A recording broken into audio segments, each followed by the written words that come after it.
to all, and welcome back to today's Daily Dose of Market Insights. Very good morning and welcome to a brand new trading week as well as a brand new trading month of November. Today will be the 3rd of November, Monday 2025. So as usual, before we jump straight into today's Daily Dose of Market Insights, let's have a quick look at the disclaimer first.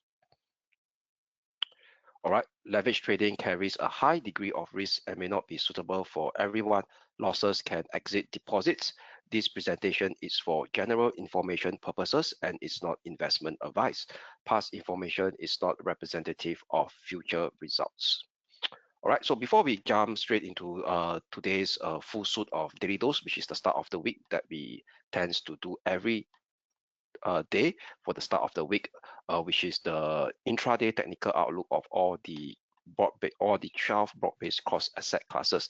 But before we jump into that, let's have a quick recap what has taken shape in terms of the intraday movement on these broad-based cross asset classes in relation to their relevant economic data / events that have the impact on the intraday basis. So let's start with the movement on the US stock market first on last Friday. So last Friday, the US market continues to be positive over here as all the major US stock indices are still holding above their respective relevant key pivotal support, which I covered in my daily dose of market insight on last Friday as well. So the SPX, the Nasdaq 100, the Dow Jones, the Russell 2000 all closed positively in the green as they managed to bounce off from their respective pivotal support level, which I highlighted on the US Wall Street 30, which is our CFD index representing the Dow Jones Industrial Average, the US XPX 500, and the US XPX, the US Nasdaq 100. Pardon me. So later I'll touch on that again when I cover the second segment of the daily dose. What are the new updated levels, especially on the potential upside trigger level, given that on last Friday, during the last hour of the US session, there was a minor pullback, all right, over here, what you could see on my screen, all right. So nevertheless, all of them ended in the green. So the top performer is the Nasdaq 100, which is the heavily mega cap tech weighted index, all right, where the several of them managed to close in the green and outperform, which is the mega cap technology stock. So Nasdaq 100 outperformed with a gain of 0.48%. The Dow Jones Industrial Average underperformed, which is only up marginally by 0.09%. So Russell 2000 0.54% and the SPX up 0.26%. So if you look at the heat map of the S&P 500, the outperformer on last Friday has been centered on two consumer cyclical / consumer services, consumer cyclical mega cap stocks, which is Amazon up by almost 10% due to its stellar Q3 result that was out after the close of the US session on early morning Singapore time on Friday, which is 4 a.m. right after 4 a.m. on last Friday, and Tesla also up by 3.74%. So if you look at, because just have a quick recap over here, is that you know that last week we have a slew of 5 mega cap technology / consumer service communication services stocks. I consider as a mega cap, which is also part of this AI template. We have Microsoft, except for Apple, which is not so. Amazon, Google, and as well as Meta. Amazon is no longer their main revenue is no longer selling e-commerce. Is their main revenue now is more on the Amazon cloud services that are put away that are capacity that required by those AI startups, AI firms to run their so-called AI business model or their AI models over here. So if you look at the 1 week performance of the heat map of the S&P 500, you see them, all of them, okay, give me this 1 year, sorry, 1 week performance, where is it? Yeah, this one performance. So what you could see over here is that this 1 week performance, we see a slew of deep green among the mega cap technology stocks over here. So the mega cap technology stock are still holding the fort over here. All right. So some banks are also gaining as well. JP Morgan up by 3.56%. And also some industrial are also in the green, especially Caterpillar up by 10%. So we start to see the consumer staples or the consumers the defensive sector are deeply in the red for last week. All right, so for last week, Among the mega cap stocks that are mega cap technology stocks that are leading a fort is Alphabet, Google up 8%, Amazon up 8.93%, Apple up 2.87%, and Nvidia continues to bask in the bullish limelight, up 8.7%. So the biggest, weakest hit was Microsoft on the downside, down by negative 11.11%, down negative 1.11%, pardon me. And the worst hit was Meta, down by more than 10%, down negative 12.2% due to its over aggressive capex spending versus its revenue right over here. So that's give a bit of concern for the Meta over here, the share price of Meta. But nevertheless, at the end of the day, there are more greens than red among the mega cap technology stocks performance last week, that able to allow the SPX 500, the Nasdaq 100, and in some form the Dow Jones Industrial Average to remain on their key respective short-term support level. Yeah, so that's for the US stock market perspective. And also, as we are speaking right now during the Asia session, both the Nasdaq 100 E-mini futures managed to open in the green in today's Asia session, up by 0.3%. The S&P 500 E-mini up by 0.2%. So that is also coming on the so-called the ongoing China-US trade de-escalation team play after US President Trump and Chinese President Xi met up on last Thursday in Korea. So over here, there was actually a fact sheet, the official fact sheet published by the US White House over the weekend. All right, so let me share with you this Bloomberg news flow first that took place over the weekend. So more details have started to come out, official detail, I would say, rather than word of mouth that's being reported by various press agency. So there's this weekend news that was released on the 2nd of November, which is on a Saturday over here. So because it's 3:16 a.m., so it's way early Sunday, okay, over Singapore timing. So basically, there's this official report, official fact sheet released by the White House saying that China will effectively suspend implementation of additional export control on rare earth and terminate investigation targeting US company in the semiconductor supply chain. And in return, the US will pause some reciprocal tariffs on China for additional year, one more year, and halt plans to implement a tariff on Chinese export to the US. So this plans over here is the additional 100% tariffs that Trump threatened on the 10th of October over here. And also, China will issue general licenses for export of rare earths and other materials for the benefit of US end users and their supplies around the world. So not only pertaining to US company, but also their suppliers that is registered in other countries as well around the world. Okay, that means US companies slash suppliers that are non-US related. All right, so basically is US airlines will also be able to benefit from this lifting of this rare earth export coming out from China. So for those who are interested to read, this is the fact sheet released by the US White House over here, rebalancing trade with China. So you could actually Google it, just take a look, but it's quite lengthy, so I don't want to go through in greater detail. So basically what it means that over here is that for at least a year, there will be a so-called trade de-escalation, trade tension de-escalation, at least for 1 year. So at least for 1 year, things are back to we call it the relationship is doesn't deteriorate over here. So for this 1 year, there going to be some form of strategic rebalancing between these two countries. So it doesn't really address the structural imbalances. That means ongoing there will be still rivalry going on, but just only for at least for a year. Potentially we will not see sign of the probability of sudden outbursts by two sides to actually do that what I call brinkmanship play again that we have seen in this year, where suddenly China threatened to have this rare earth export restriction to US and the rest of the world, and China starts to do investigation on US big tech firms operating in China or doing business with China directly or indirectly. And suddenly Trump, in the middle of the nowhere, he started to tweet about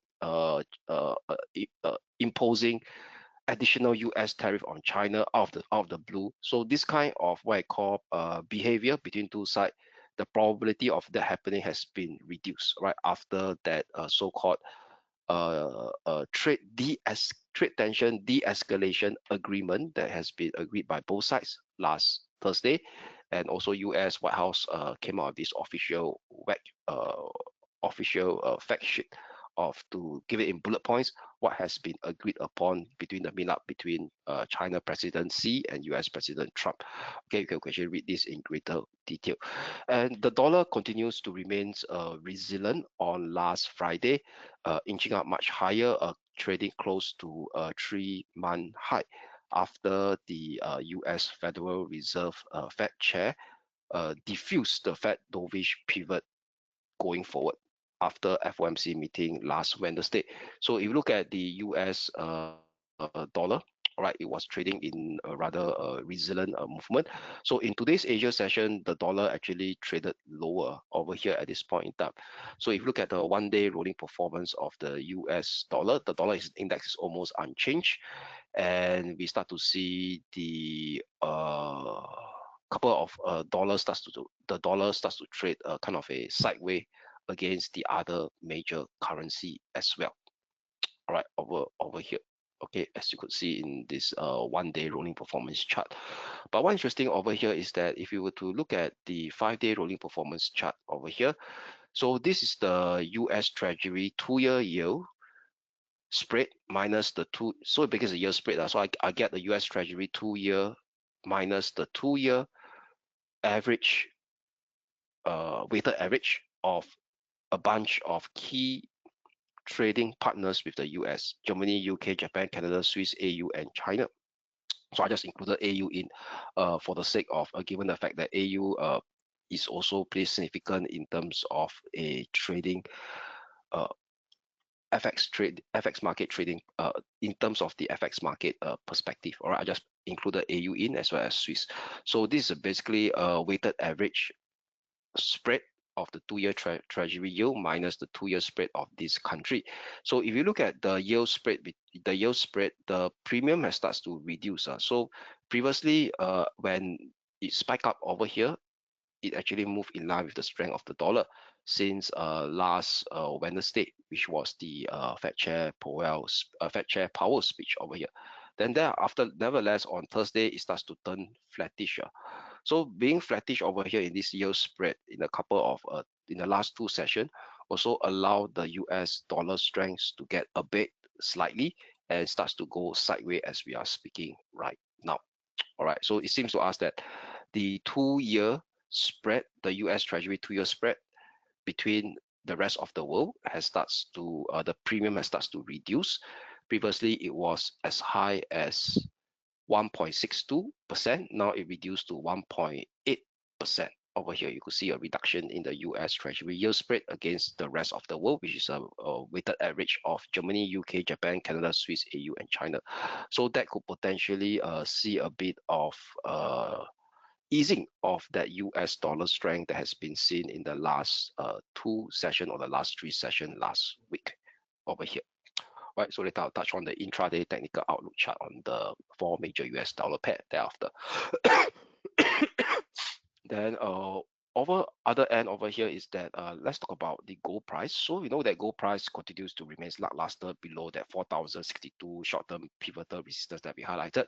So for gold today, what we could see is that spot gold managed to inch slightly higher at 0.15%. All right, after yesterday's last Friday rejection of the 20-day moving average over here. All right, so let me share with you the price action of this spot gold. So you look at spot gold over here. Okay, give me a minute on the monthly chart. So you look at the monthly chart of spot gold. Okay, let me remove off. Okay, let me go here.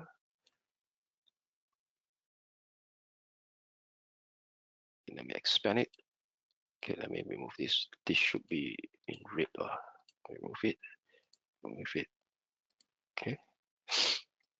And this one, let's push down here. Okay, let me remove this. Okay, remove all this. So remove this. Okay, so notice that. Okay, let me remove this as well. This is the price action on the monthly chart of gold, right? So after the very strong movement from that bullish breakout of this symmetrical ascending triangle range configuration from April all the way up to August, it did a very strong price action for the entire month of September. Then after that, on the month of October, it's going to push up until that on the hitting the fresh all-time high at 4,381 on the third week of October. It actually did a sell-off, all right, on that week, and it ended the month of October rather lackluster. So if you look at the closing price, it actually closed almost very near the opening price. Yes, it's still a positive candle, but the reversal is quite steep. So this is considered as a bearish reversal candlestick, which is a monthly candle. All right, so we know that in terms of technical analysis, the higher time frame price action has much more significant on potential forward-looking sentiment. All right, so it tells us that the monthly candlestick is not bullish at all. In fact, it's a bearish reversal candlestick, which is a monthly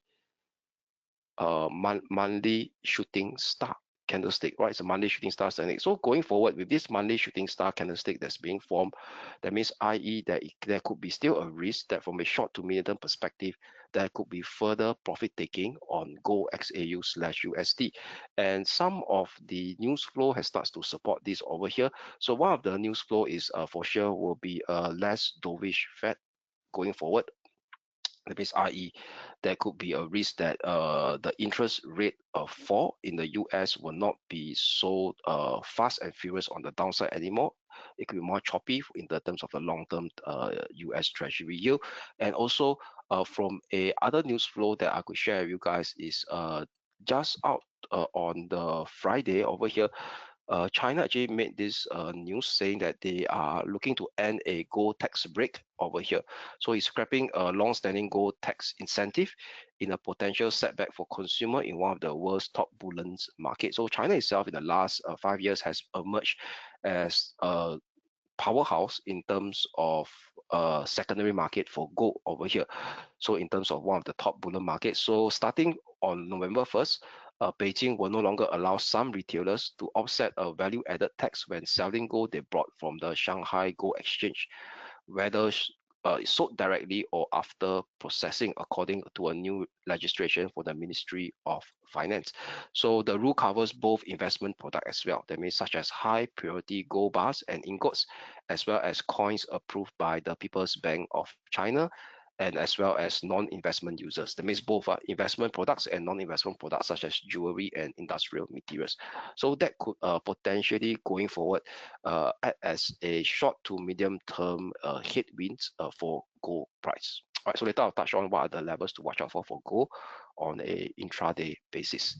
And also over the weekend over here is that OPEC Plus has continues to increase its output heights, all right, for right over here. But for the coming month of December, but for the next 3 months in 2026 at the start of the year, that means from January, February, March 2026, they will actually pause the output hikes over here as the market is set for glut, that means oversupply of oil barrels. So OPEC Plus will pause output increase during the first quarter after making a modest hike next month as the group balances its push for the market share against signs of emerging surplus.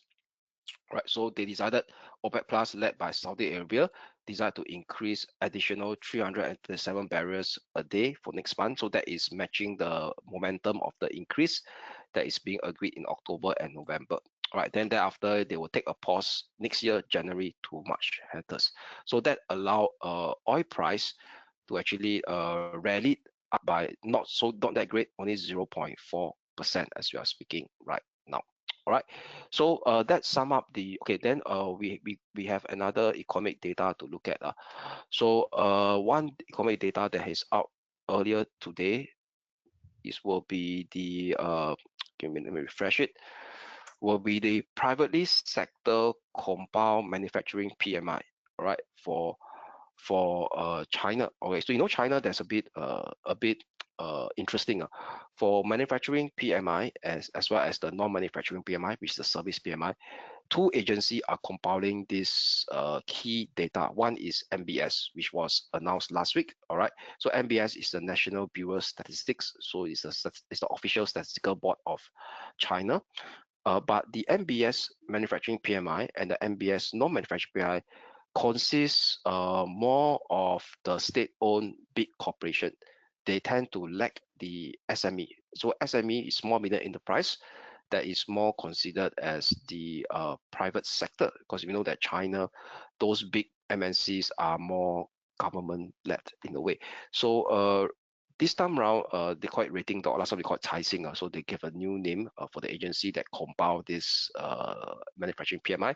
So this privately organization, rating dog, together with S&P, they compile the manufacturing PMI. So this particular manufacturing PMI consists of wider coverage.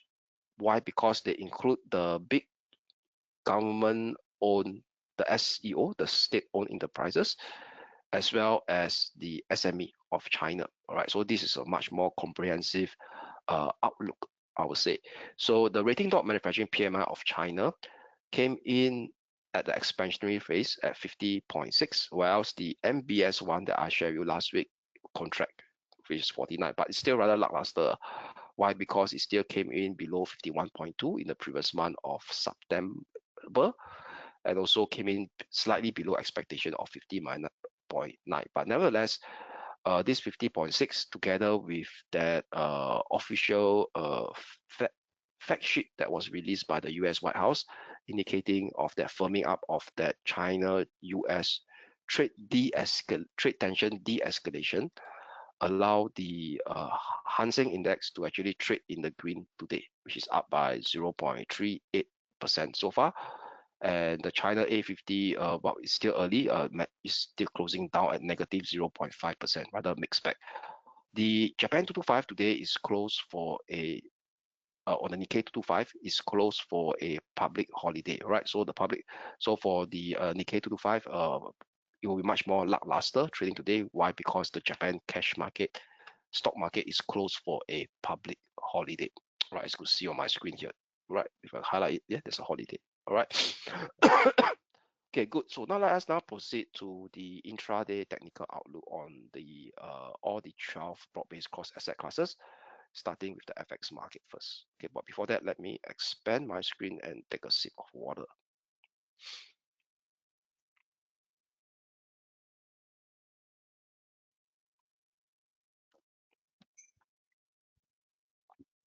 Okay, let's start with the euro dollar. Okay, so for the euro dollar, what we could see over here is that previously we have this pivotal support at 1530. Then I have access for today at 1516 over here. So the price action on Friday hovered at this pivotal support over here. So what is this pivotal support? Median pivotal support. If you go to the daily time frame chart, all right, let me expand it. So what you could see over here is this congestion area here that has taken shape since 22nd of April. All right, thereafter it hit the September high over here, 17th of September high. Okay, which is also the high that was being, it was also a kind of a 4 year plus higher for the euro dollar. Then thereafter it just goes sideways, traded sideways. So it seems to us that if you look at these shaded boxes over here, similar high, higher low. So it seems to us that the euro dollar is evolving in this kind of medium-term symmetrical ascending triangle range configuration that is been in place since July, September level. All right. Okay, and the medium-term pivotal support 1570, 1530, which is the low that was being tested on Friday. So if you look at the daily time frame, this is a daily time frame chart over here. Well, give you guys a bigger picture of the better visualization of what is going on in the euro dollar. And if you were to look at the one on the hourly time frame, which is shorter time frame, the euro dollar tested the medium-term pivotal support level on the entire of last Friday US trading session. And one interesting is that the hourly RSI starts to slope upward. All right, so indicating this continuation of that bullish divergence. So we know that this is the lower low, and the RSI starts to shape a higher low, all right, indicating a slowdown of short-term downside momentum as it starts to bounce, shallow bounces along the medium-term pivotal support. So given this positive observation, I'll be still using this as a medium-term pivotal support, looking for at least a potential short-term intraday bullish reversal slash recovery scenario. 115.30, 115.60, 15.60 will be the access of that medium-term pivotal support level over here, which is this minor swing low.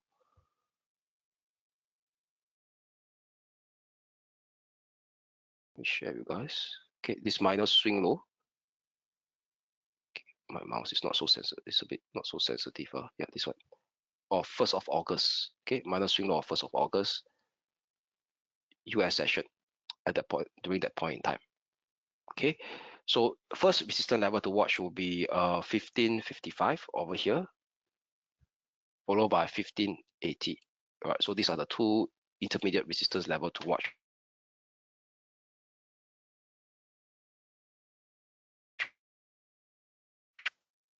Voice, oh, I think the voice got cut off. Mic test 1 2 3. Yeah, good. I think the voice is back.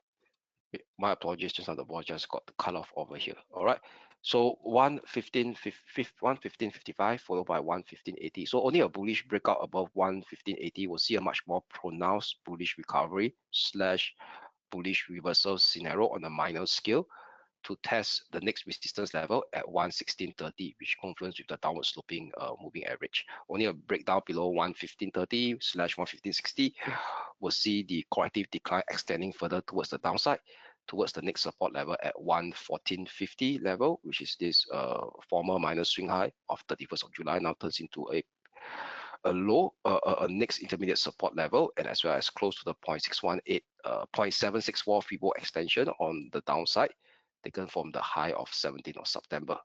And a failure to hold at 114.50 may expose further downside towards the 1st of August minor swing low area at 114 figure level. So this for the euro dollar. Next up will be the sterling pound over here. So the sterling pound, very interesting. Let's go to the daily time frame chart over here. So this is the sterling pound. The sterling pound also playing around this medium-term pivotal support level, which is the former minor swing high, former medium-term swing high of 4th of April. Broke out, retested it again on 12th of May over here. And if you will do the Fibo retracement from the previous medium-term impulsive upmove sequence from the start of the year, 13th of January, all the way up to the 3-year high that is being met on 1st of July, it's 38.2% Fibo retracement. And if we do the ongoing minor corrective decline Fibo extension from 1st of July this year, project it down to the low of 1st of August, project it up to that failure push up that can't break above that 3-year high that previously hit on 1st of July this year. This is the 17th of September. We now come close to the one-time Fibo extension. All right, so 1:1 wave equality. So this is seems to be that a important inflection cluster level over here at 1.3135, which is this is why I define as a key medium-term pivotal support level as an inflection level, graphically and Fibo. Right, Fibo retracement confluence with Fibo extension, and also mathematical, the RSI daily RSI indicator has hit the oversold level. So every time it hit the oversold level on previously on 10th of January this year, that led to that prior medium-term impulsive upmove sequence from 13th of Jan, lasted for about 7 months on 1st of July, before this 3 months plus of corrective decline sequence took shape. Right, so this corrective decline sequence has reached a inflection level where it may end or it may continue to break down on the downside if 130, 135 can't hold over here. So this is a very key inflection level. That's why I name it as a pivotal support. So given that it's as a pivotal support, and on last Friday, it ended with a doji candlestick, right? In fact, it's a dragonfly doji candlestick, right? A dragonfly doji candlestick where the close and the opening price is located near the session high. So this is a daily chart. So it ended with a daily bullish reversal dragonfly doji candlestick, indicating some signs of potential bullish reversal coming back into the play, given the occurrence of these elements, positive one that has taken shape at this inflection level, 135, 130, 135. All right, so this is how I view things from a longer term perspective. So given that it's on support at a higher time frame support on the daily chart, positive technical element coming up from that daily bullish dragonfly candlestick. So I don't want to be so aggressive and remains on the short side on the intraday basis. So on the intraday basis, I will actually be neutral now. So neutral between 131 figure level. All right. So there was actually a whipsaw on the intraday between the 130, 135 level, 130, 125 medium term pivotal support level. Okay, because of this long tail candle, 130, 135. All right, so taking into account of the tail of the dragonfly, bullish dragonfly doji candle, which is the low of the dragonfly doji, which is 31 figure level.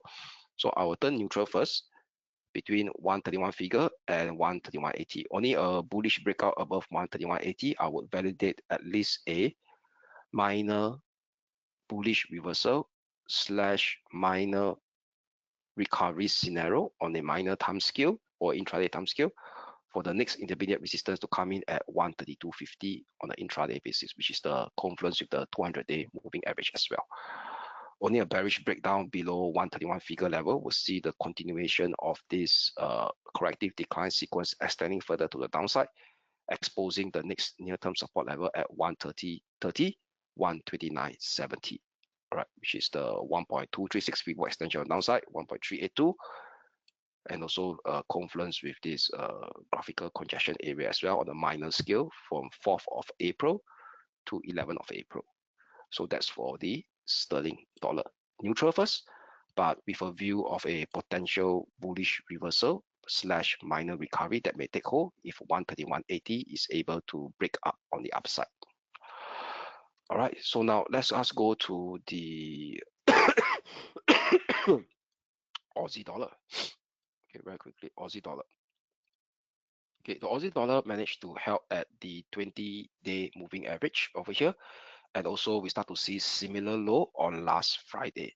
All right, similar low on last Friday with the low on last Thursday.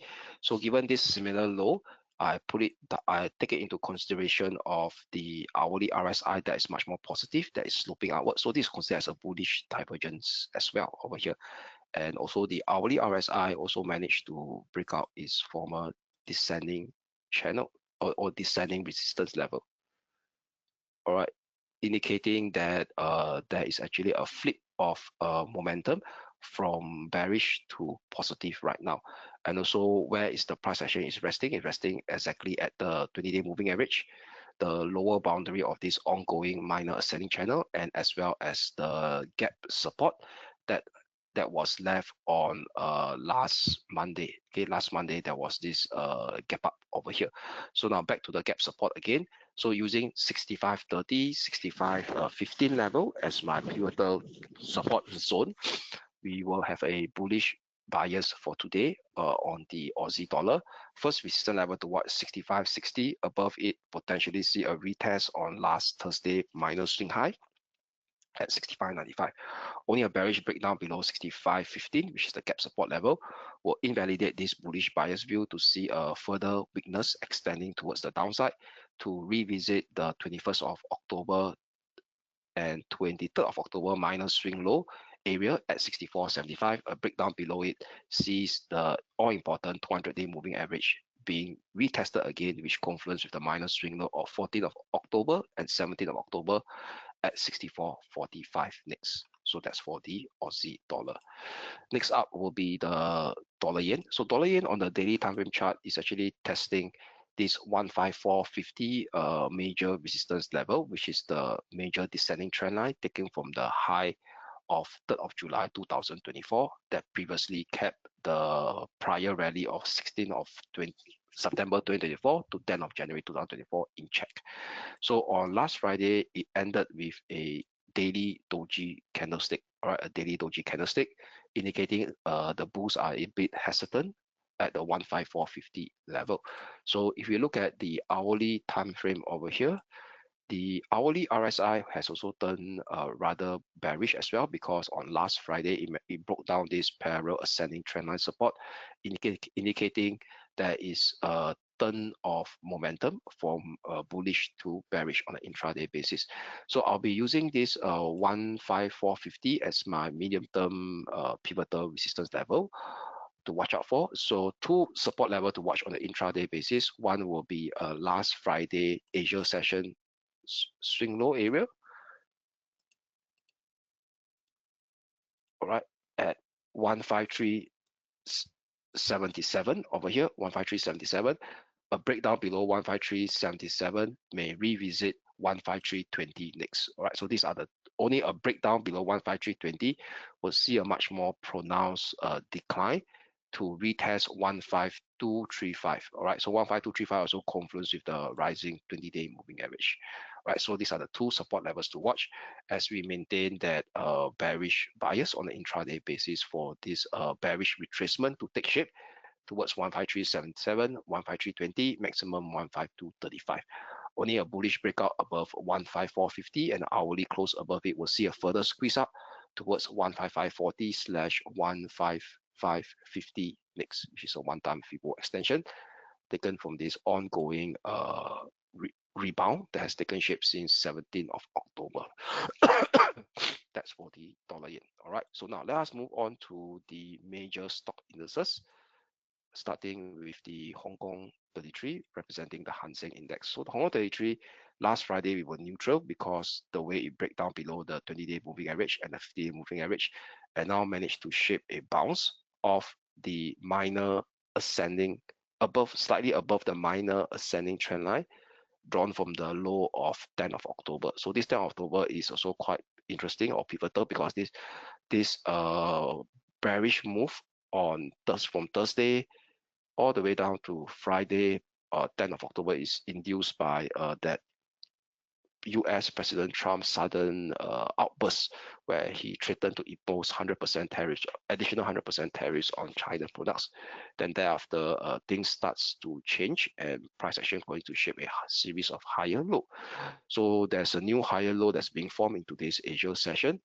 And right now is retesting to break out above the 50-day moving average again, right, which is at 26,030. So given this higher low that's being formed and is being formed right exactly above, slightly above this key minor ascending trendline support that has been in play in this pivotal low of 10th of October.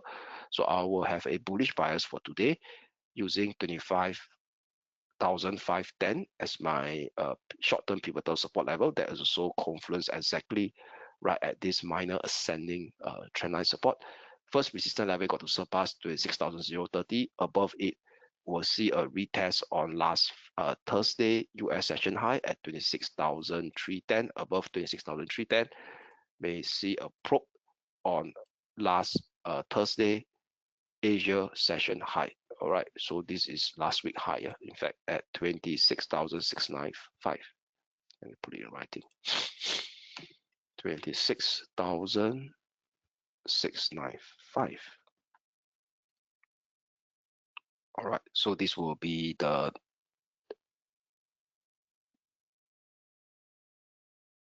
key resistance level to watch: 26,310, 26,695. If we are able to see a clear hourly breakout above 26,030, all right, on the Hong Kong 33 representing the Hang Seng Index.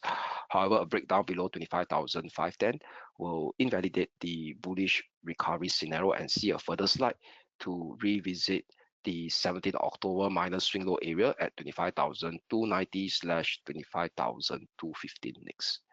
Okay, so that's for the Hong Kong 33. So next up will be the Japan 225, represent the Nikkei 225. So despite the Japan 225 or the Nikkei 225, the Nikkei 225 cash market is closed for a public holiday in Japan. The futures of the Nikkei 225 is still trading during in Globex as well as we are speaking. So yes, last Friday it managed to hit our resistance level very close, printed an intraday high of 52,493. All right, coming very close to our first resistance level at 52,775, 52,830. All right, high so far, or the current all-time high, 52,644. All right, very close to our first resistance area. So with that, we will tighten our pivotal support level towards 51,740. All right, over here. So having a tightened pivotal support, maintain that bullish bias on the Japan 225. Resistance level to watch remains the same: 52,775, 52,830, followed by 53,290. 53,590 in the first step, which is defined by a Fibo extension cluster level. As it continues to oscillate, we in this steeper minor ascending channel that I drew from the low of 10th of October. Only a bearish breakdown below 51,740 will negate the bullish bias to see a further slide towards 51,280, which confluence with the lower limit of this minor ascending channel. Only a breakdown below 51,280 will see a much more deeper minor corrective decline sequence unfolding, exposing the next near-term support level at 50,775 and even 50,090. So that's for the Japan 225, representing the Nikkei 225. Up next will be the Germany 30. So the Germany 30, very choppy since the minor swing low of 17th of October. Can't break above 24,380 and it drift downwards and try to play around the 50-day moving average, where in today's Asia session managed to do a gap up according to our CFD price section. And what's interesting over here is on last Friday, the way it came down, it actually formed a bullish hammer candlestick on the hourly chart at the 1 a.m. mark Singapore time. All right, so that's coming very close to the European session over here, and it bounces. So where it bounces, it also bounces off a minor ascending channel that I drew from the low of 17th of September. All right, kind of a minor ascending channel support level. Right, so with that, I'll be using this 23,890 as my short-term pivotal support level, very close to last Friday US session low, which is 23,924. So 23,890, which confluence very closely to the minor congestion area of 17th of October, and also very close to the minor ascending channel support level that I drew from the low of since the low of 17th of September this year. First resistance level to watch will be Friday's Thursday high. All right, at Thursday high, 24,180. Okay, only above 24,180, you may see a further push up towards 24,270, which correspond to the 20-day moving average, I think, as a next resistance level. However, a bearish breakdown below 23,890 will see another round of choppy downward drift to retest the minor swing low area of 17th of October and 29/30th of September at 23,790, 23,710. All right, so that's for the Germany 30. Okay, next up will be the US Wall Street 30. So the US Wall Street 30 managed to survive last Friday, managed to bounce off the pivotal support level on the US Wall Street 30 Dow Jones, represent Dow Jones Industrial Average at 47,400 level. All right, so the first resistance level to watch out for today will be this high here. Okay. This level, where previously after this level breaks, it starts to see a series of two bearish hammer candlestick during the Thursday US session. All right, over here in the later part of the US session, which is this 4,700, 800. All right, let me put it in writing. 47,800. Okay, so very quickly, first resistance level to watch for today, 47,800. A breakout above it may technically start to see a fresh all-time high area defined by a Fibo extension cluster level, 48,190, 48,240 next.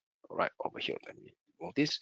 Only a bearish breakdown below 47,400 will invalidate this ongoing bullish reversal, bullish recovery scenario for the US Wall Street 30, and see another round of minor corrective decline towards the next support level at 47,086. A breakdown below 47,086 may see a deeper decline to retest 46,760, which confluence with the rising 20-day moving average. Okay, so that's for the US Wall Street 30, representing the Dow Jones Industrial Average. Next up will be the SPX 500. So the SPX 500 also managed to bounce off the pivotal support level, access at 6,830 over here. So today's first resistance level to watch will be here, this level, at 6,905, right? This level here, before the intraday sell-off takes shape on Thursday US session. Okay, 6,905. 6,905. Okay, so still maintain that bullish bias slash recovery scenario on the SPX 500.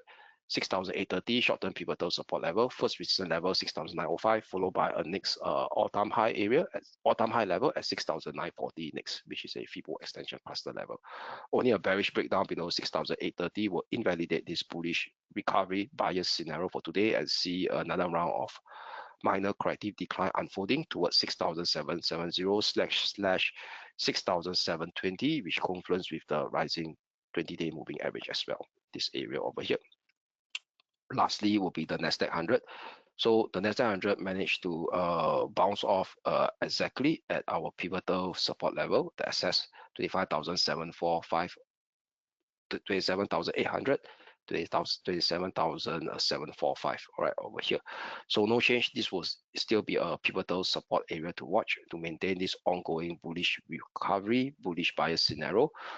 First resistance level to watch over here will be the current all-time high, okay, which on last Friday it almost tested as well, okay, at 26,160, all right, over here. All right, so 26,160, 26,250 slash 26,340, okay, very close at this bunch of area here. So a breakout above 26,340, potentially higher high, or another fresh all-time high area or slash resistance zone, 26,545, 26,620 over here. So this will be perhaps likely may not hit today over here unless we start to see a very other positive price action related that could actually take it up higher. So this is the resistance zone to watch out for today. All right.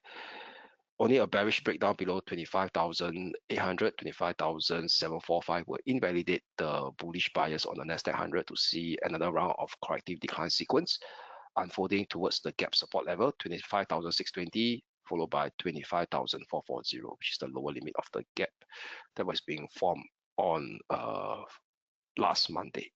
All right, so that's for the SPX, that's for the Nasdaq 100, pardon me, and also sum up all the intraday technical outlook on the major stock indices. So let's move to the commodities market over here very quickly. So commodities market start with gold XAU/USD. So for gold XAU/USD, it still remains below the pivotal resistance level 4,062. So I'll be still having a bearish bias below 4,062 over here. So two intraday support level to watch will be this support level here that managed to survive during Asia session, which is 3,964 over here. Let me put it in writing. 3,964. A breakdown below 3,964 will see a further potential slide to revisit last Tuesday's key minor swing low at 3,895, 3,864 area. Only a bullish breakout above 4,062 will see a push up to test the important upside trigger level in order for a start of a new impulsive upmove sequence that may take shape to retest the current all-time high, which is at 4,155 over here. All right. That's for gold XAU/USD. Still maintain that bearish bias using 4,062 as my short-term pivotal resistance for today. two key support level to watch: 3,964 followed by 3,895, 3,864 for today. Lastly will be the West Texas crude oil. So the West Texas crude oil, yes, despite that so-called production hike hot by OPEC Plus, starting from the first quarter of next year, potentially it may extend further, we will not know. But there's a gap up over here, right? There's a gap up in today's Asia session. So what I could see over here is that it still remains below the 50-day moving average, right? It hasn't surpassed the 50-day moving average yet, which is acting, which is acting as a intermediate resistance, right? At 62.34, all right? It's below our short-term pivotal resistance that we have on last Friday, 63, right? Which is the minor swing high area of 8th of October. 9th of October got rejected on 24th of October. During this last bounce off from 21st of October. So it's still a rather choppy sideways range. It's kind of a range, minor range within a range configuration. So I'll be using the 63 figure short-term pivotal resistance level, which is the top of this range over here as my pivotal resistance. Still maintain that bearish bias for the West Texas crude oil to potentially slide back down towards the range and revisit the 20-day moving average, which is the bottom of this minor range support level that has been formed since last Wednesday at 60.10. But before hitting 60.10, it got to break down below today's gap up area at 61 figure level.